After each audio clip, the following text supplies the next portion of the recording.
The wind carried the cry of a lone coyote across the barren Colorado plain as Charlotte James clutched her infant daughter to her chest. Her weary feet had carried her for miles, the soles of her boots worn thin from the endless journey. The early autumn of 1882 had brought an unexpected chill to Manassas, and as night fell, Charlotte knew she needed to find shelter soon or risk her baby catching a fever. Charlotte had fled her previous life in Denver with nothing but the clothes on her back, a small bundle of possessions, and her 6-month-old daughter Eliza. Her husband Thomas had been dead for 3 months now, his life claimed by a mining accident that had left her a widow at 22. What little money he had left behind was quickly consumed by debt collectors, and Charlotte had been forced to leave when her landlord had threatened to throw her onto the street. "Just a little further, sweet girl," Charlotte whispered to Eliza, who fussed against her chest. "We'll find somewhere safe tonight." The distant glow of lamplight pierced the growing darkness, and Charlotte felt a surge of hope. As she drew closer, she could make out a modest ranch house with a barn nearby. Smoke curled from the chimney, promising warmth inside. Charlotte hesitated at the edge of the property, pride warring with desperation. She had never begged for charity in her life, but Eliza's needs outweighed her own stubborn independence. She approached the door with faltering steps and knocked 3 times, each rap betraying the tremor in her hand. A dog barked from somewhere inside, followed by the sound of heavy footsteps. The door swung open to reveal a tall man with broad shoulders and a weathered face. He wore a flannel shirt with the sleeves rolled up to his elbows, revealing sun-bronzed forearms. A revolver was holstered at his hip, and his eyes narrowed suspiciously as he took in the sight of Charlotte and her baby. "Can I help you, madam?" he asked, his voice deep and cautious. "I'm sorry to disturb you, sir," Charlotte said, struggling to keep her voice steady. "My daughter and I have been traveling all day. I was hoping you might have a corner of your barn where we could rest for the night. We'll be gone at first light, I promise." The man's gaze softened as he looked at Eliza, who had begun to whimper from the cold. "What's your name?" he asked. "Charlotte James. This is my daughter, Eliza." "I'm Wade Garrett," he replied, stepping back from the door. "Come inside. It's too cold for a baby to be out." Charlotte hesitated. "I don't want to impose. It's not imposing if I'm inviting you," Wade said firmly. "Besides, there's a storm brewing. You don't want to be in the barn when it hits." Gratitude overwhelmed Charlotte as she stepped into the warmth of the house. It was modestly furnished but clean and comfortable. A fire crackled in the stone hearth, and the aroma of beef stew filled the air. A large brown dog wagged its tail cautiously from its place by the fire. "That's Rusty," Wade explained, noticing Charlotte's wary glance at the animal. "He's all bark, no bite." Charlotte nodded and adjusted Eliza in her arms. The baby had stopped crying, her large blue eyes taking in the new surroundings with infant curiosity. "When's the last time you ate?" Wade asked, moving to the pot that hung over the fire. Charlotte couldn't remember. "This morning," she lied, not wanting to appear more pitiful than she already did. Wade gave her a skeptical look but didn't press the issue. "Sit down. I'll get you both something warm." Charlotte sank into a chair at the small wooden table, relief flooding her tired body. She gently placed Eliza on her lap and opened her bundle to retrieve a thin, tattered blanket. As she wrapped it around her daughter, she was painfully aware of its inadequacy against the autumn chill. Wade returned with a bowl of stew and placed it before her. He glanced at the baby, then at the torn blanket, his expression unreadable. "Eat," he said. "I'll be right back." While Charlotte ate, Wade disappeared into another room, returning moments later with a thick woolen blanket. He approached Charlotte and Eliza with careful steps, as if afraid of frightening them. Her baby slept under a torn blanket, Wade said softly. The cowboy said you'll sleep under mine tonight. Charlotte looked up at him, tears threatening to spill from her eyes. Thank you, she whispered. Wade awkwardly cleared his throat and stepped back. There's a spare room where you and the little one can sleep. It ain't much, but it's clean and warm. I can't accept. You can and you will, Wade interrupted. No woman and child should be wandering these parts alone, especially not with winter coming. You can stay the night and we'll figure out the rest tomorrow. Charlotte wanted to protest further, but exhaustion won out. She followed Wade to a small room with a narrow bed, a nightstand, and a wooden chest. It was simple, but compared to the prospect of sleeping in a barn or under the stars, it was luxurious. I'll be in the main room if you need anything, Wade said, lingering in the doorway. Good night, Mrs. James, Miss, Charlotte corrected softly. And thank you, Mr. Garrett, for everything. After Wade left, Charlotte changed Eliza's cloth diaper and fed her before laying her down on the bed. She wrapped the baby in Wade's thick blanket, marveling at how small and vulnerable her daughter looked surrounded by the soft wool. Charlotte lay down beside her child, too weary to even remove her boots. As sleep claimed her, she wondered what kind of man Wade Garrett was, and whether his kindness would extend beyond this one desperate night. Morning arrived with pale sunlight filtering through the small window. Charlotte woke with a start, momentarily disoriented by the unfamiliar surroundings. Eliza was still sleeping peacefully beside her, cocooned in the warm blanket. The smell of coffee and bacon drifted under the door, reminding Charlotte how long it had been since she'd had a proper breakfast. She rose quietly, careful not to disturb Eliza, and made herself as presentable as possible with her limited means. Her dress was wrinkled and travel-stained, her hair a tangled mess that she attempted to smooth with her fingers. There was nothing to be done about her appearance, she decided, and opened the door to face her host. Wade was at the stove, his back to her as he turned strips of bacon in a cast-iron pan. He'd already set the table with 2 plates, mugs, and utensils. The domesticity of the scene struck Charlotte, making her heart ache for the life she'd lost. Good morning, she said softly. Wade turned, nodding in greeting. Coffee's ready. How'd you sleep? Better than I have in months, Charlotte admitted. Thank you again for your hospitality. It's nothing, Wade said gruffly. Sit down. Breakfast is almost ready. Charlotte obeyed, gratefully accepting the cup of coffee he poured for her. The warmth of the mug seeped into her cold fingers and she inhaled the rich aroma before taking a sip. Is your daughter still asleep? Wade asked as he served the bacon and a generous helping of beans. Yes. She usually wakes with the sun, but I think yesterday's journey tired her out.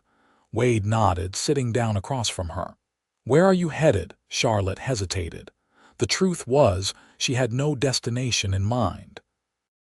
She had been traveling south from Denver with a vague plan to reach New Mexico territory, where she'd heard there were opportunities for work in the growing towns.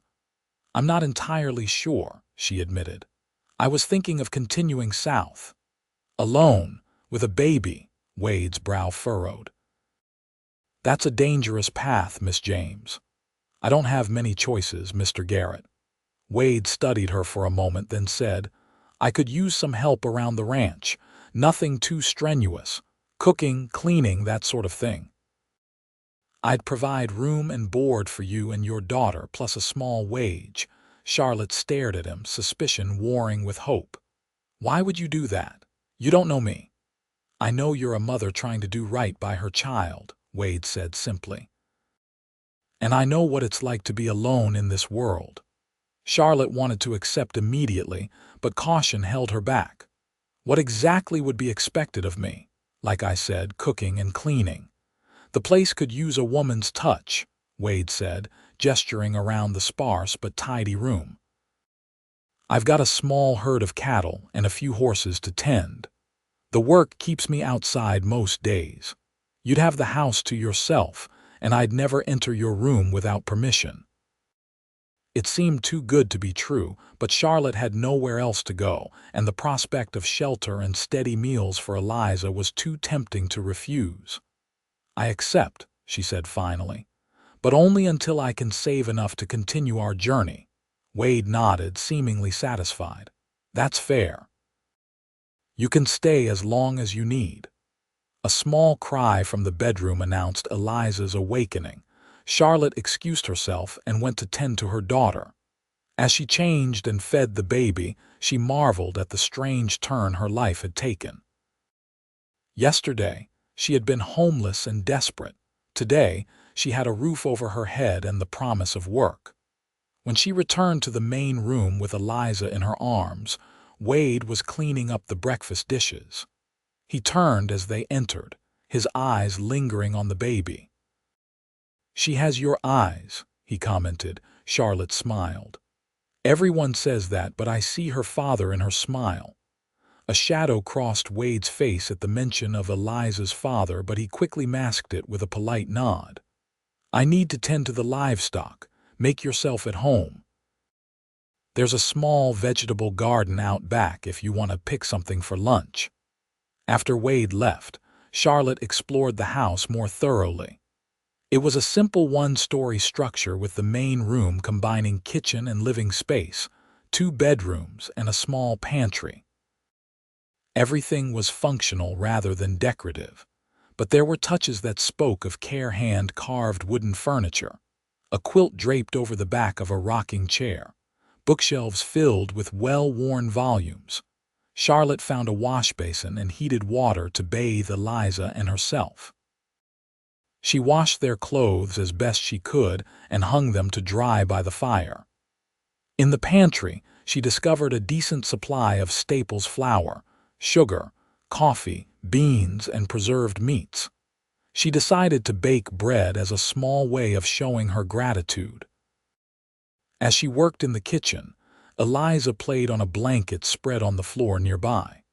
Charlotte found herself humming softly, a habit she'd abandoned in the dark days following Thomas's death.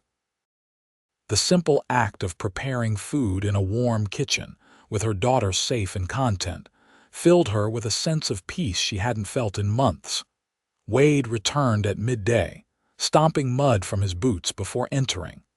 He paused in the doorway, inhaling the scent of fresh bread. "Something smells good," he said, hanging his hat on a peg by the door. "I hope you don't mind that I used some of your flour," Charlotte said. "I wanted to thank you for your kindness." "Mind, I haven't had homemade bread since." Wade stopped abruptly. "Well, it's been a long time." They ate lunch together, Wade awkwardly attempting small talk between bites. Charlotte learned that he had owned the ranch for 5 years, having purchased it after several years of working as a ranch hand throughout Colorado and Wyoming. He lived alone, with occasional help from a young man from town during calving season. "What brought you to Manassas?" Charlotte asked. Wade shrugged. "It was far enough away from where I started. The land was cheap, and the people mind their own business." There was a story there, but Charlotte didn't press. Everyone had parts of their past they preferred to keep private. As the days passed, Charlotte settled into a routine at the ranch. She cooked, cleaned, and tended to Eliza, while Wade worked outside with his small herd of cattle and repaired fences and buildings around the property. In the evenings, they would share quiet meals, their conversation gradually becoming less strained as they grew more comfortable with each other's presence. Charlotte noticed that Wade was particularly gentle with Eliza. Though he seemed unsure of how to interact with an infant, he would watch the baby with a soft expression when he thought Charlotte wasn't looking.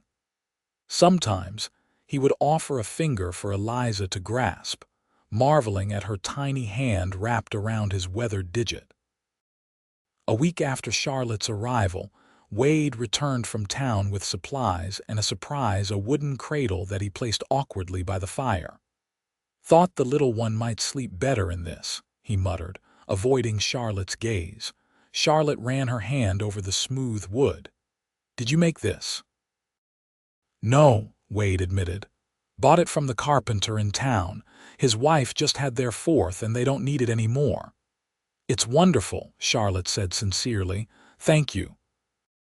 That evening, as Charlotte rocked Eliza to sleep in the new cradle, she caught Wade watching them from his chair by the fire, an unreadable expression on his face. "You're good with her," he said quietly. "Your husband must have been proud." Charlotte's hand stilled on the cradle. "Thomas didn't get to see much of her. He died when Eliza was 3 months old. Mining accident." Wade's expression darkened. "I'm sorry. Those mines are death traps." "He was a good man," Charlotte said softly. "Not always practical, but he had dreams. He wanted to give us a better life." "And now you're alone." "It wasn't a question. We're managing," Charlotte replied, lifting her chin slightly. Wade nodded, respect evident in his eyes. "That you are, Miss James. That you are." As October gave way to November, the air grew colder, and the first snow dusted the Colorado landscape. Charlotte found herself dreading the day when she would have to leave the ranch. Despite her initial reservations, she had come to feel safe there, and Wade had proven himself to be a respectful employer and a kind, if somewhat reserved, host. One evening, as the wind howled outside and snow began to fall in earnest, Wade came in from the barn later than usual, his coat and hat covered in snow. "Storm's getting worse," he announced, stamping his boots free of snow. "Might be the first big one of the season." Charlotte had supper waiting, a hearty stew and the last of the bread she'd baked that morning. Wade ate hungrily, complimenting her cooking as he always did. After the meal, he surprised her by retrieving a bottle of whiskey from a cupboard. "You mind?" he asked, holding up the bottle. Charlotte shook her head. "Not at all." Wade poured himself a modest amount and sat in his usual chair by the fire. Charlotte took her place in the rocking chair opposite, Eliza sleeping soundly in her cradle between them. "Can I ask you something, Miss James?" Wade said after a while. "Of course." "What happened in Denver after your husband died?" Charlotte sighed, her hands folding in her lap. "After Thomas died, I tried to keep our room and find work, but the rent was due and no one wanted to hire a woman with a newborn. I took in washing for a while, but it wasn't enough. When the landlord threatened to throw us out, I gathered what I could carry and left." Wade's expression hardened. "He threatened a widow with a baby." "The world isn't always kind to women alone," Charlotte said simply. "I don't blame him for wanting his rent. I just couldn't pay it." "And your family, couldn't they help?" Charlotte shook her head. "My parents died when I was 16. I worked as a seamstress until I met Thomas. We married quickly, too quickly perhaps. He was so full of dreams, talking about the fortune he would make in the mines." She smiled sadly. "I was young and in love. I believed him." Wade took a sip of his whiskey. "Love can make fools of the best of us." Something in his tone made Charlotte ask, "You've been in love before?" Wade's face closed off. "Once. A lifetime ago." They sat in silence for a while, the only sounds the crackling of the fire and the howling of the wind outside. Finally, Wade spoke again. "You don't have to leave, you know, when spring comes." Charlotte looked up, surprised. "What do you mean?" "I mean, you and the little one could stay.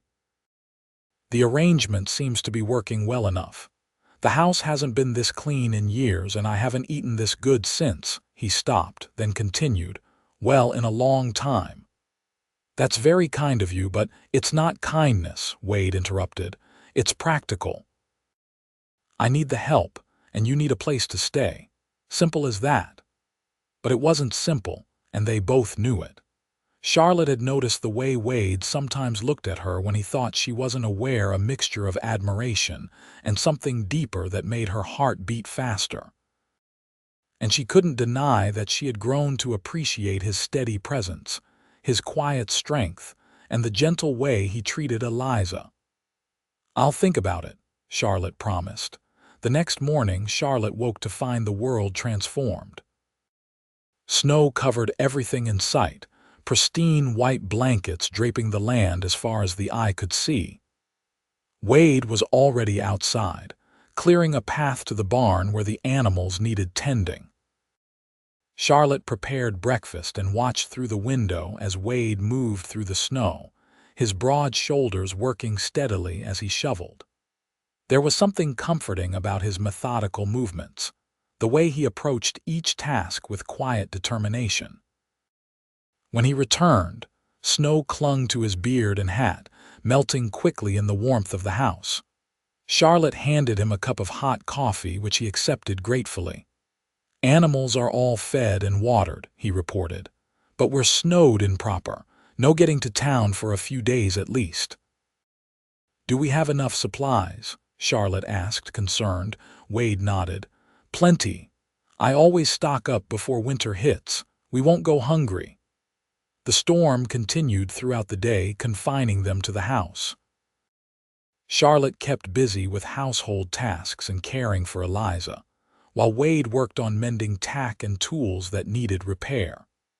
They moved around each other in a comfortable rhythm, the small house somehow feeling less confined despite their inability to leave. In the evening, after Eliza was asleep, Wade surprised Charlotte by asking if she would like to learn how to play checkers. He brought out a hand-carved board and pieces, setting them up on the table between them. "My father taught me when I was a boy," he explained as he arranged the pieces. "Said it teaches you to think ahead." Charlotte smiled. "My father preferred cards, but I never had the patience for them." They played several games, Wade patiently explaining strategies as they went. Charlotte lost the first few matches but began to improve as the evening progressed. Their conversation flowed more easily than usual, perhaps because the game gave them something to focus on besides each other. "Were you always a rancher?" Charlotte asked during their third game. Wade shook his head. "No, I was a lot of things before I settled here. Cowhand, cavalry scout, even tried my hand at bounty hunting for a spell." "Bounty hunting?" Charlotte's eyes widened. "That sounds dangerous." "It was," Wade admitted. "And it didn't sit right with me in the end, hunting men for money. There's something not quite honorable about it." "What made you decide to buy this ranch?" Wade was quiet for a moment, contemplating his next move on the board. "I was tired of drifting. Wanted something of my own, land that no one could take from me." There was a depth of feeling in his words that made Charlotte wonder what had been taken from him in the past. But before she could formulate another question, Wade moved one of his pieces and captured two of hers with a triumphant smile. "Your move, Miss James." The snowstorm lasted 3 days, during which Charlotte and Wade existed in their own small world, isolated from the rest of humanity by walls of white. By the time the skies cleared, something had shifted between them. The awkward pauses in conversation had diminished, replaced by a comfortable familiarity. Wade smiled more readily, especially at Eliza, who had begun to recognize him and would reach for him when he entered a room. On the 4th day, Wade announced he needed to ride into town to check on the mail and see if any of his neighbors needed assistance after the storm. Charlotte watched him saddle his horse from the window, a strange sense of loneliness already creeping in at the thought of hours without his presence.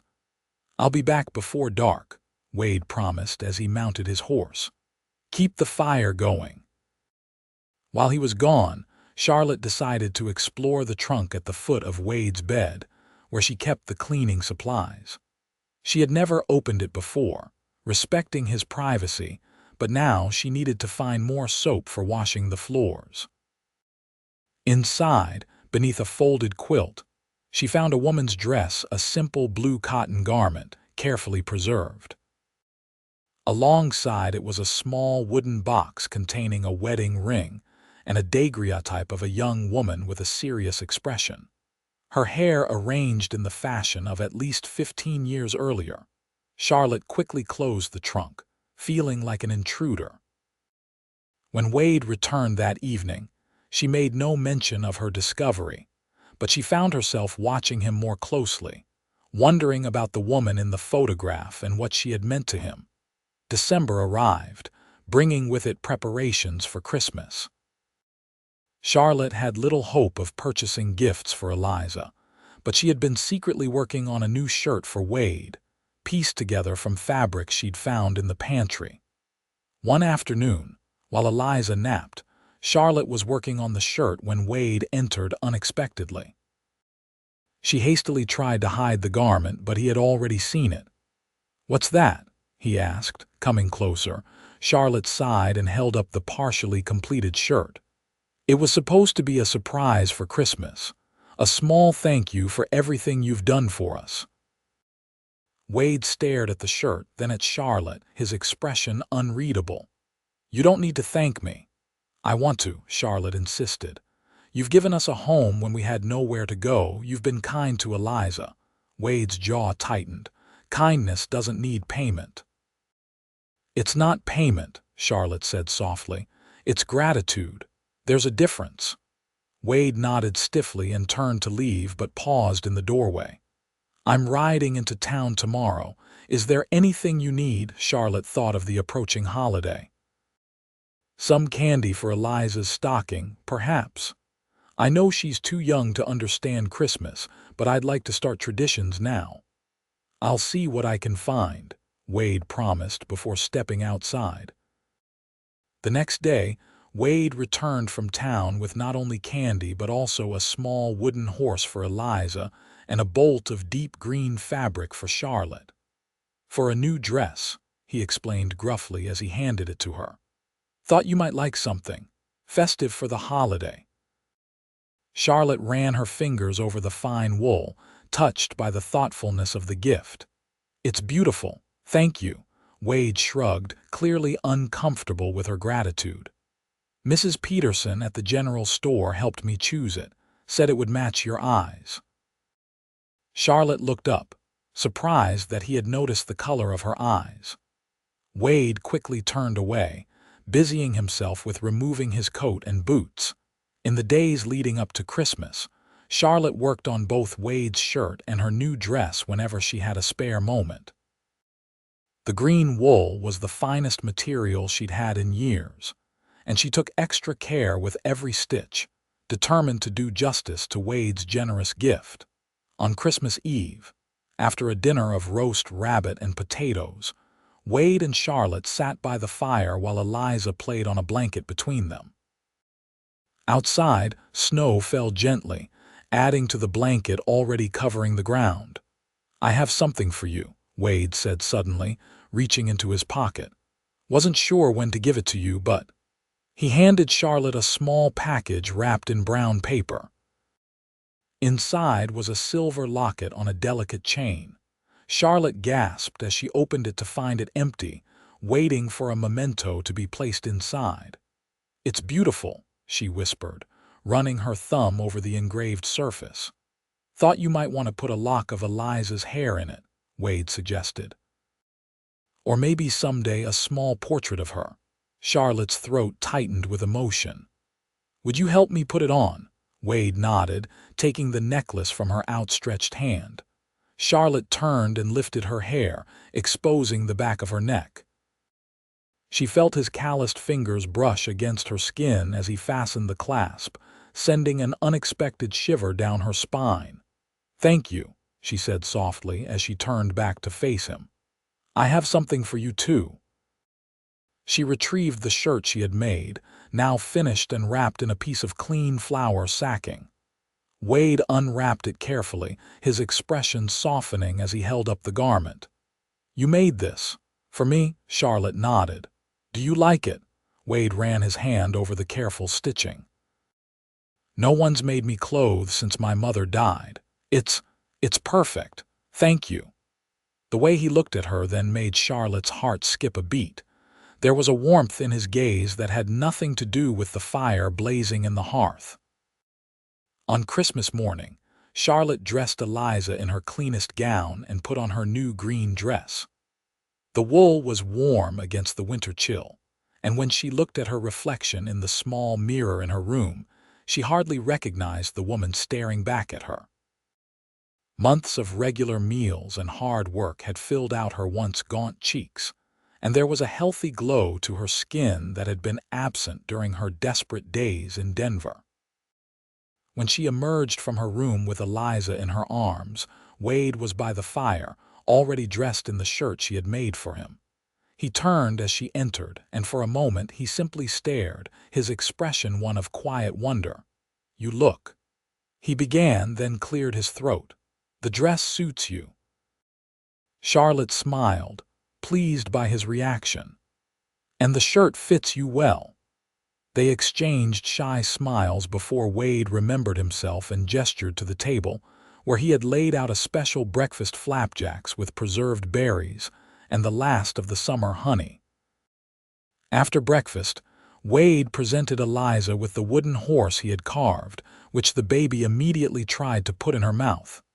Charlotte laughed, the sound filling the small house with warmth. "She likes it," she assured Wade, who looked slightly crestfallen at the baby's reaction. "I carved it smooth so it wouldn't hurt her," he explained. "Figured she's too young for anything fancy." "It's perfect," Charlotte said. "When she's older, she'll treasure it." They spent the day in quiet contentment, sharing stories of Christmases past.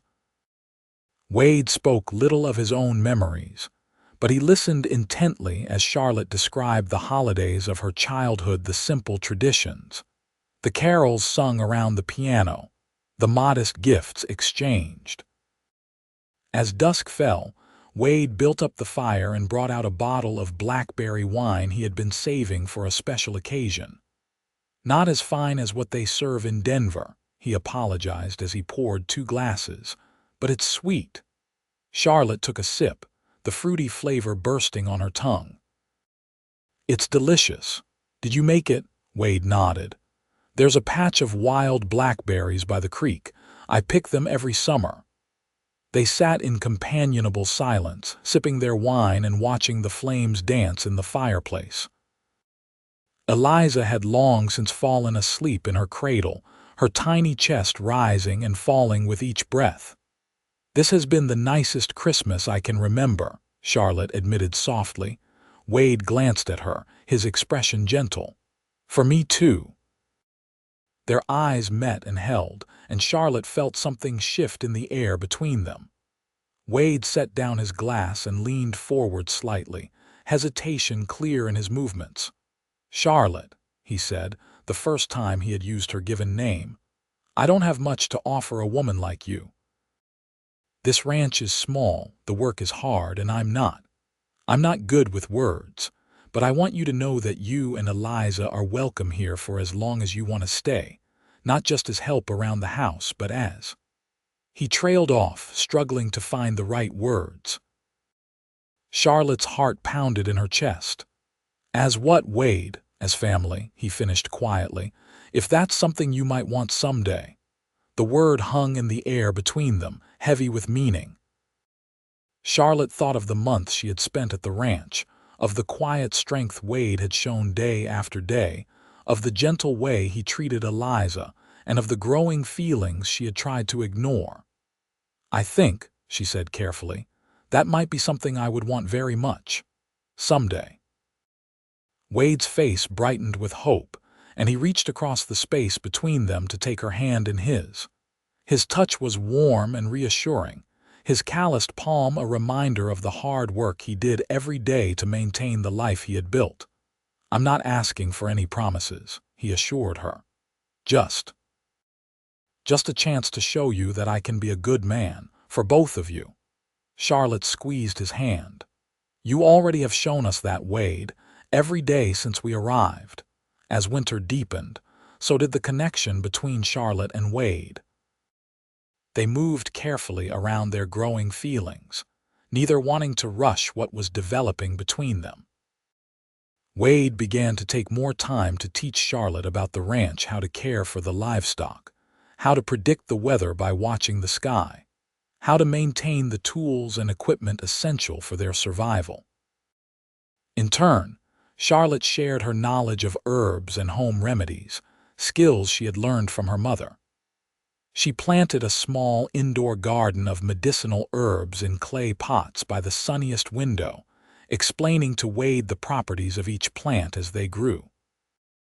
February brought a bitter cold snap that kept them confined to the house for days. During this time, Wade began teaching Eliza to crawl properly, getting down on his hands and knees on the floor to demonstrate. Charlotte would watch, her heart swelling at the sight of the tough cowboy playing with her daughter, his deep laugh filling the house whenever Eliza accomplished some small feat. One evening, as they sat by the fire after Eliza had been put to bed, Wade seemed unusually quiet, lost in thought. "Is something troubling you?" Charlotte asked, setting aside her mending. Wade looked up, his expression serious. "I was thinking about spring." Charlotte's stomach tightened. "Oh, you said you'd stay until spring," he reminded her, "to save money for your journey south." "I did say that," Charlotte acknowledged, her heart racing. Wade took a deep breath. "I'm asking you to consider staying, permanently." "Wade, let me finish," he said gently. "I know we haven't known each other long, and I know you had plans before you came here, but I think we could build something good here, the three of us."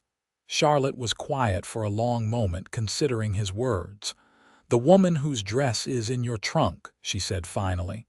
"Who was she?" Wade's expression shuddered briefly before he sighed. "My wife, Hannah. She died in childbirth 12 years ago, her and our son." "I'm sorry," Charlotte said softly. "I found the dress when I was looking for soap. I shouldn't have pried." "You have a right to know," Wade said, "if you're considering a future here. Is that why you helped us?" "Because of what happened to your family," Wade considered this. "Maybe at first, but what I feel for you and Eliza now has nothing to do with Hannah or the past. It's about who you are, Charlotte. Your strength, your kindness, the way you care for your daughter. The way you've brought life back into this house."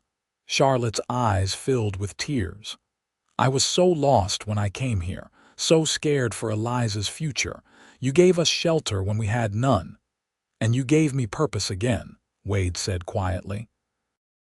"A reason to build something more than just a ranch where I could hide from the world."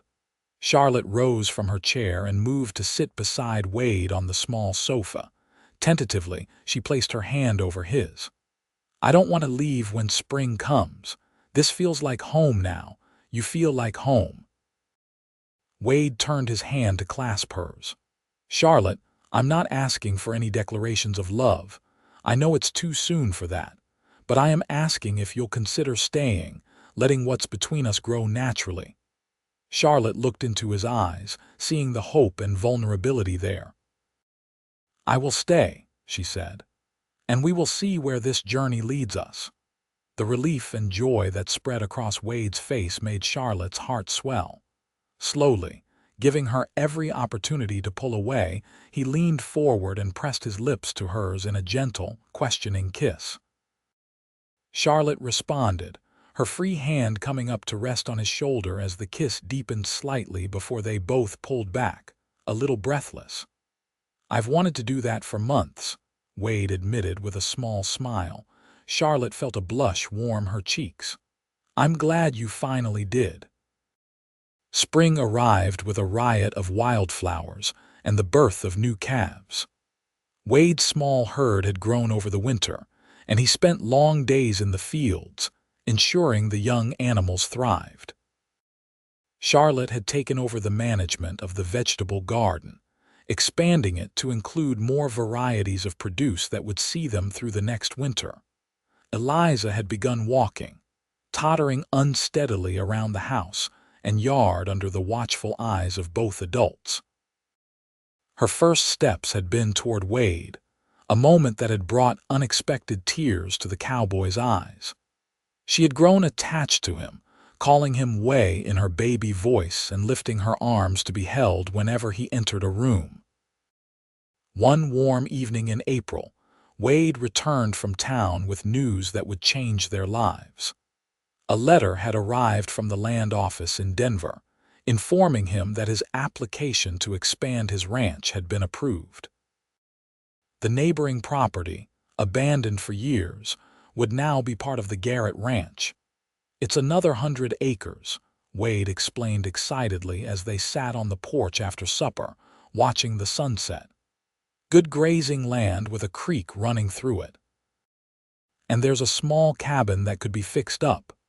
"That's wonderful news," Charlotte said, genuinely happy for him.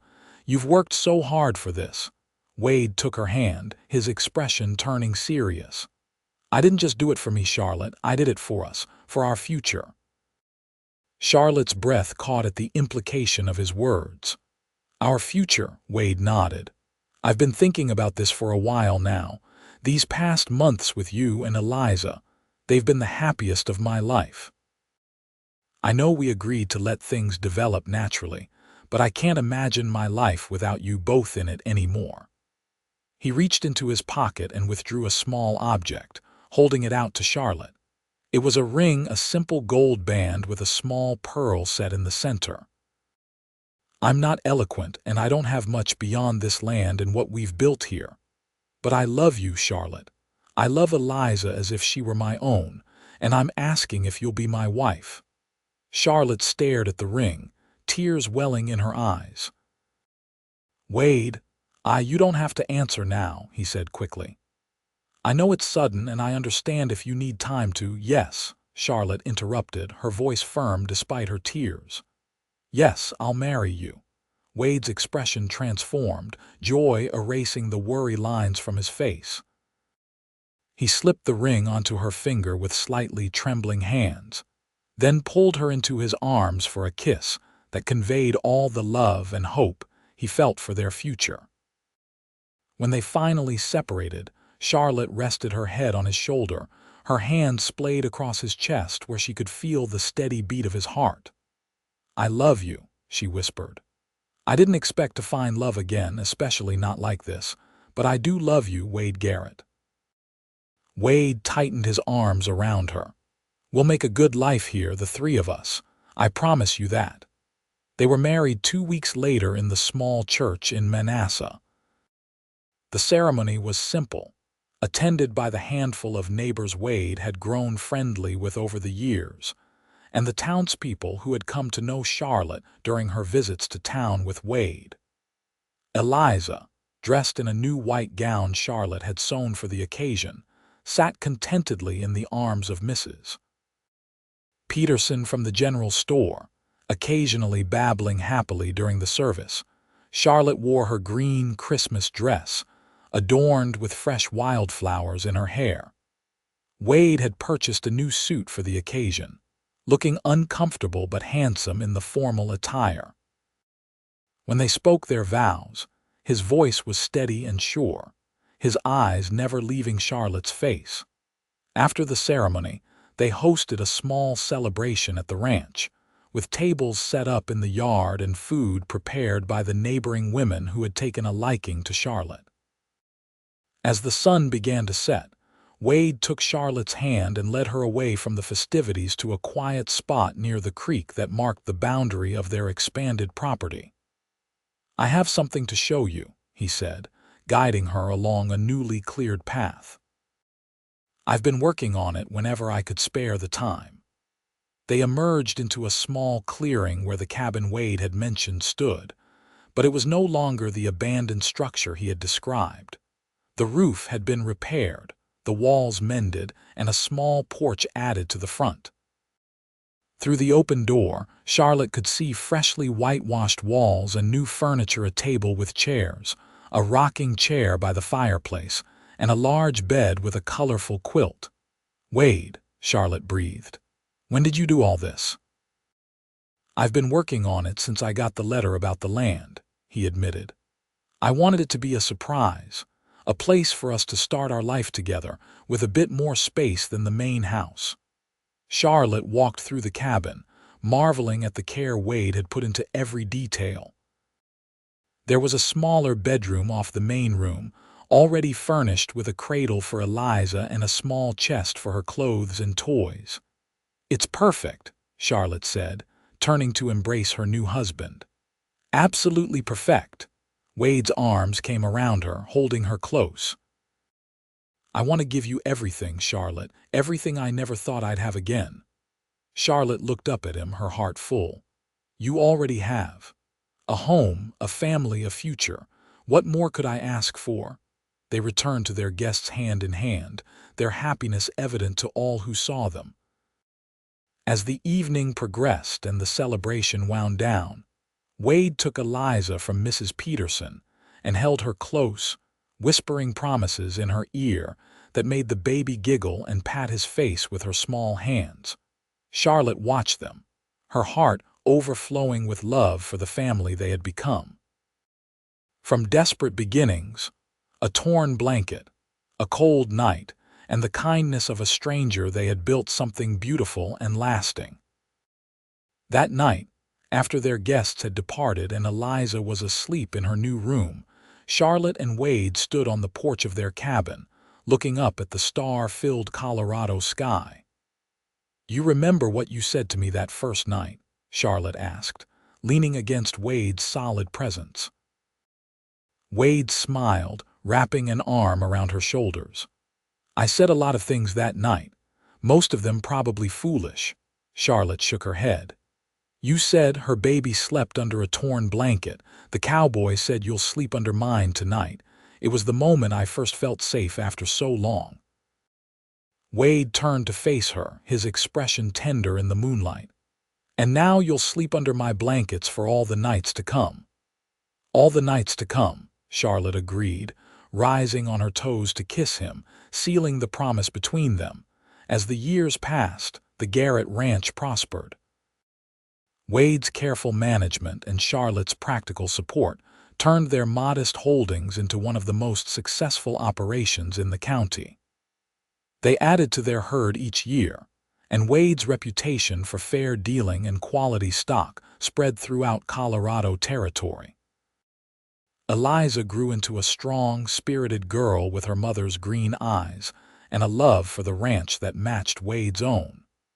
She showed an early aptitude for working with horses, and Wade taught her everything he knew, pride evident in his face as she mastered each new skill. 2 years after their wedding, Charlotte gave birth to a son they named Thomas William Garrett, honoring both Charlotte's first husband and Wade's father. The boy inherited Wade's steady temperament and broad shoulders, growing tall and strong under the Colorado sun. A daughter followed 3 years later, Hannah Rose, named for Wade's first wife and Charlotte's mother. With her arrival, their family felt complete.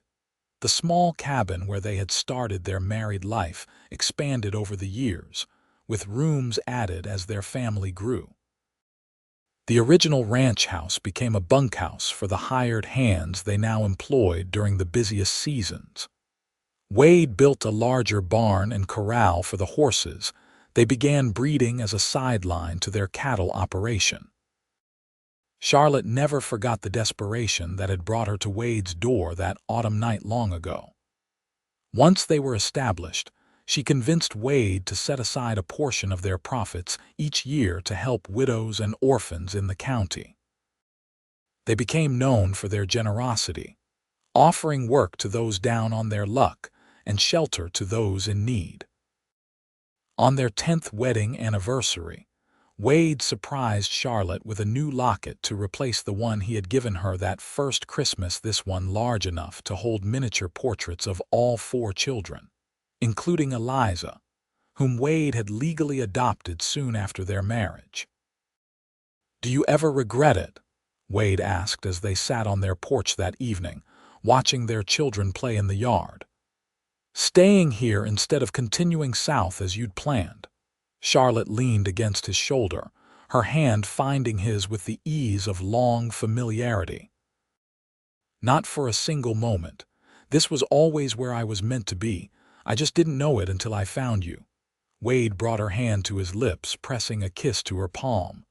"That torn blanket was the best thing that ever happened to us." Charlotte laughed softly. "I still have it, you know. Packed away with Eliza's baby things. We should frame it," Wade suggested with a grin. "Hang it right over the fireplace, our family heirloom." "Our children would think we'd lost our minds," Charlotte said, but she smiled at the idea. That simple blanket, inadequate as it had been, had led to everything they now cherished. As twilight descended over their ranch, Wade and Charlotte remained on the porch, surrounded by the life they had built together. From a chance encounter on a cold autumn night had grown a love that sustained them through all the seasons of their lives, a love as vast as the Colorado sky and as enduring as the mountains that stood sentinel over their home. And each night, as they retired to their bedroom, Charlotte would remember the words that had changed her life. Her baby slept under a torn blanket. The cowboy said, "You'll sleep under mine tonight." And she did, safely and contentedly, for all the nights to come.